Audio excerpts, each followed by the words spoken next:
माँ मैना और हिमाचल जी आओ पार्वती जी के आने की प्रतीक्षा करने लगे।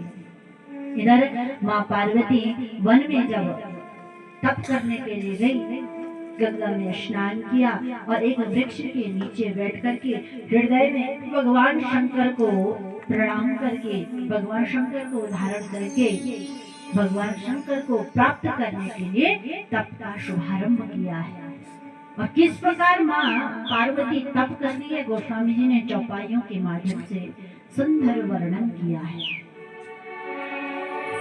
ओरे धरी उमा प्राणपति चरणा, ओरे धरी उमा प्राणपति चरणा, ओरे धरी उमा प्राणपति चरणा, ओरे धरी उमा प्राणपति चरणा।